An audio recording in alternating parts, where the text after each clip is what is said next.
tem reunião com o grupo de ATA, ATA, APA, Cruise Tourism, etc.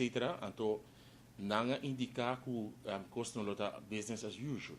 E tempo inana, se piano que nada tem começamento de janeiro, etc. Como se sinta.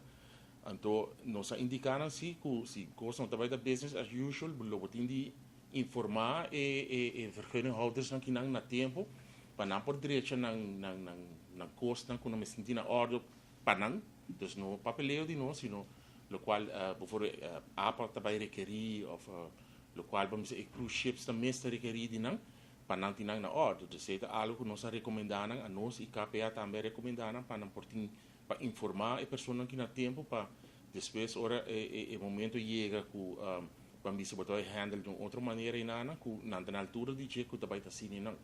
Dus esse aí me tá querer, me tá suponer que não lo haciele, pero a nós temos banda junto com o KPA, nós trabalhamos estreito com o senhor Lito Koch de KPA, que tem vamos dizer surveillance e bom, né?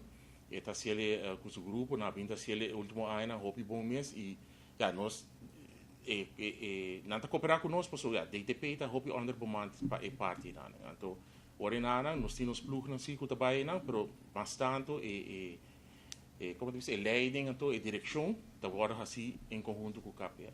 Você é estranho que por parte, pero é aquele que petição a subir.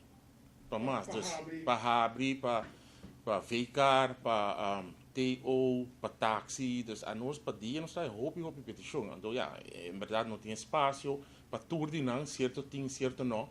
E botar de outra banda também com certo carente lang a pedir para aguentar um permisso ou por não tem tanto auto ou aqui não, de outra banda botar com grupo grande que está pedindo, dus de candidato de 25, 50, 10, dus botar tudo isso na, é uma maneira para começar a economia com o vai bem, pero vamos ser cauteloso cada permisso que otorgar para sobre que como vai fazer depois amanhã e for na devira free for all bargain de price, etc.